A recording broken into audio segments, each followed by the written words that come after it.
Did you know that one of the most mysterious saints in history, Padre Pio, fought spiritual battles so intense that they challenged many limits? Imagine a man capable of bearing the marks of crucifixion on his body, reading people's souls, and yet enduring supernatural attacks that left physical marks on his skin. This is a story of miracles and resilience against dark forces that tried in every way to silence him. In the silence of the confessional, he encountered disturbing presences. During the night, in his cell, he endured attacks that left visible bruises. And with each battle, he reaffirmed his faith, demonstrating that through prayer and trust in God, even the darkest challenges can be overcome. Today, we will uncover the episodes of Padre Pio's life, from his supernatural gifts to the spiritual confrontations that marked his journey. But beware, this is a story to be listened to, an experience that will show you the power of faith, resilience, and prayer. So don't miss a second of the video, and subscribe now to the B side of the Bible. Your subscription makes all the difference and motivates us to continue. I'm counting on you. His calling and extraordinary gifts. From the depths of a remote village in Italy emerges the figure of Francesco Forgione, later known as Padre Pio, a man whose life would be marked by phenomena that blur the boundaries between the human and the spiritual. In his childhood, no one could have imagined that this simple boy, from a humble family, was destined to become one of the most enigmatic spiritual figures in history. But even then, there were signs of something out of the ordinary. Visions and inexplicable dreams, which he recounted as naturally as conversing with friends, hinted at something beyond human understanding unfolding in his life. Francesco's transition into Padre Pio began when he answered the call to a religious life. His journey led him to the Capuchin monastery, a place of silence, prayer, and simplicity. Yet within those cloistered walls, his life took a direction few could fathom. It was there that the first signs of extraordinary gifts began to manifest. The stigmata, marks mirroring the wounds of Christ, mysteriously appeared on his hands, feet, and sides. These were more than physical phenomena. To Padre Pio, they represented a call to a greater mission, one he embraced with humility despite the physical pain and skepticism of many. But the stigmata were not his only gifts. Imagine the bewilderment at hearing reports of bilocation, the ability to be in two places simultaneously. Witnesses swore they had seen Padre Pio in one location while he was physically present in another, performing miracles or offering comfort. And as if that weren't astonishing enough, there was something even more remarkable: the ability to see what others could not. He could discern the spiritual state of individuals, reading their souls as if they were open books. Yet, these gifts were far from being privileges. They came with unimaginable challenges. What appeared to be heavenly blessings also attracted opposing forces. The closer he drew to the divine, the more intensely he faced attacks from a dark presence. This duality defined his entire life, making it a spiritual battlefield. His faith was tested in ways that only those who walked between two worlds could truly understand. The confessional and the hidden presence. Imagine a confessional, a sacred space of absolution and reconciliation, where tormented souls seek solace and forgiveness. It was in this silent and reflective setting that Padre Pio experienced one of the most terrifying and enigmatic encounters of his life. Known for his spiritual sensitivity, he faced something that went far beyond the everyday experiences of a priest. It was an ordinary day, and Padre Pio was hearing confessions as usual. Among the many penitents seeking redemption, a distinguished man appeared. He was tall, slender, impeccably dressed, with a courteous demeanor and a presence that was both charming and unsettling. His voice was calm, almost hypnotic, and his mannerisms seemed carefully calculated.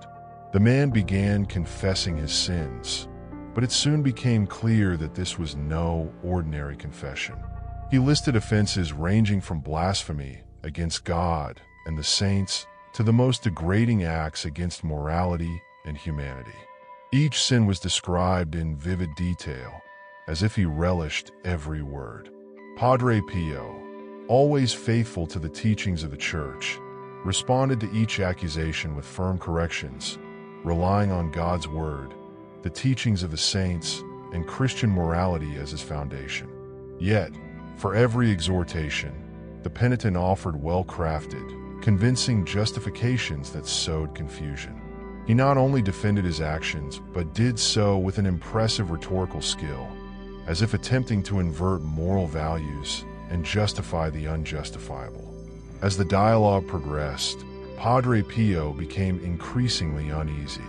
Who was this man who seemed so comfortable with sin? Why did he speak with such disdain, avoiding sacred names while indirectly attacking them? The discomfort grew, prompting Padre Pio to scrutinize every detail, from the tone of voice to the facial features of this peculiar penitent.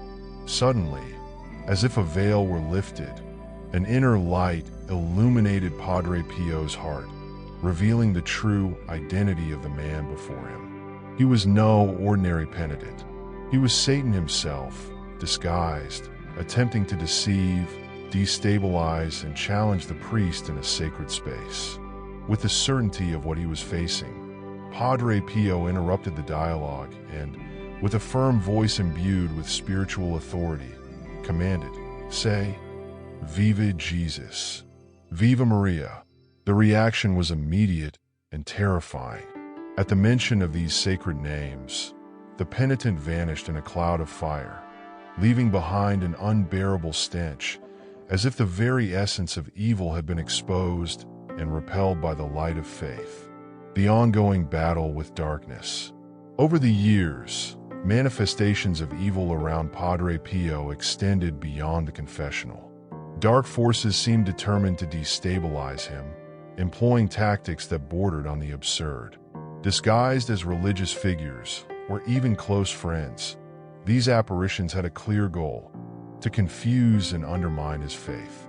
On one occasion, Padre Pio recounted being approached by a figure taking the form of one of his superiors at the monastery. The apparition spoke with conviction, attempting to persuade him that his mission was futile. However, Padre Pio's discernment revealed the truth. The energy emanating from this figure lacked goodness. It was dark, heavy, and carried a clear intent to sow doubt and fear. In these encounters, evil sought proximity, but Padre Pio remained steadfast and unshakable. He knew he could not blindly trust what he saw or heard. His deep connection with God allowed him to distinguish between what was real and what was deceitful.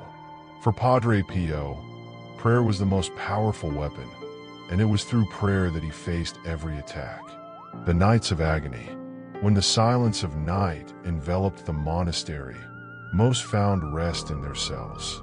For Padre Pio, however, the true battle began. He was often awakened by an oppressive presence, an invisible force that attacked him both physically and spiritually. He described these nights as genuine battles, enduring assaults that left visible marks on his body. Bruises, cuts, and inexplicable wounds were often discovered by his fellow monks in the morning. What was this force that attacked him? To many, it seemed like a personification of evil, attempting to weaken him physically and spiritually. Despite this, Padre Pio never wavered. Each wound became an opportunity for him to reaffirm his faith and his mission. The Man of Ashes. It was a particularly silent winter night at the convent of San Giovanni Rotondo. The wind howled through the cracks of the windows, and the cold seemed to grip the thick stone walls.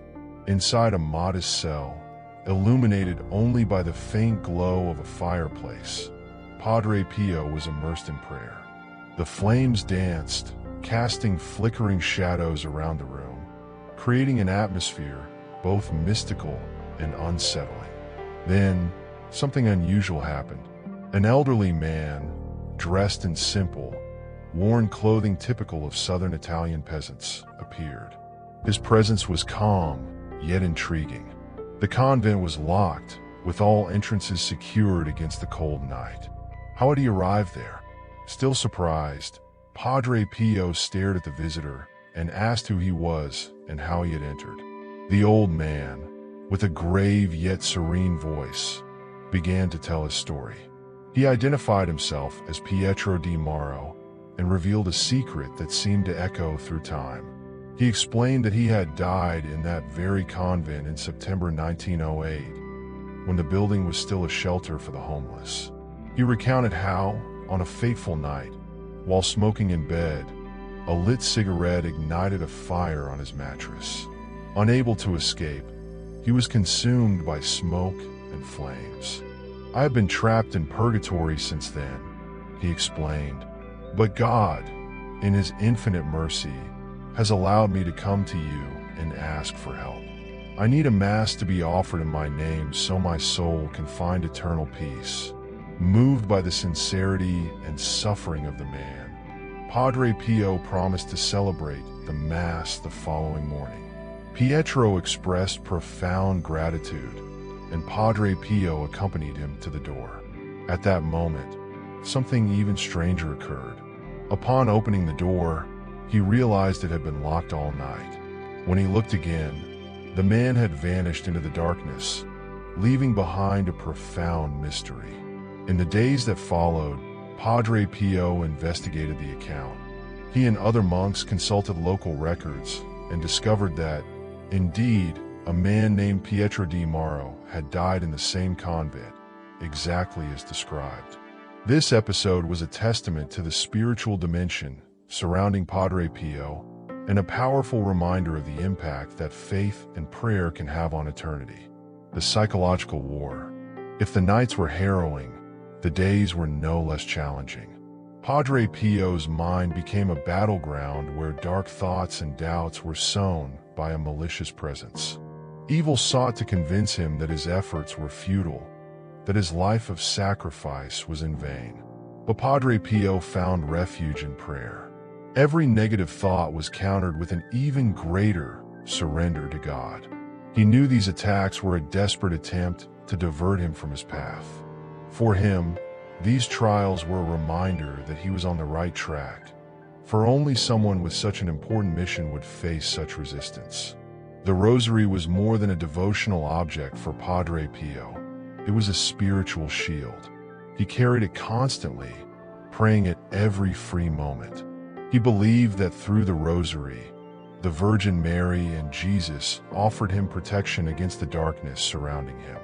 During the most intense attacks, he claimed to feel the presence of Mary and Jesus beside him, as if they were fighting alongside him.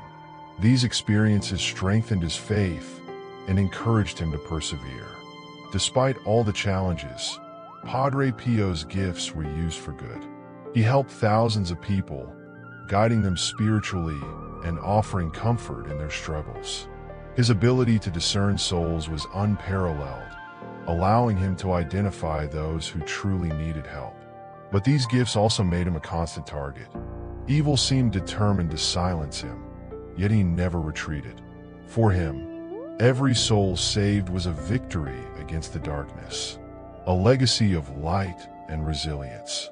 The story of Padre Pio is a journey of miracles and challenges, a testament that even in the face of the greatest adversities, faith can be an unshakable force. He left us a legacy of resilience, humility, and unwavering trust in God. For those facing their own battles, his life serves as a powerful reminder.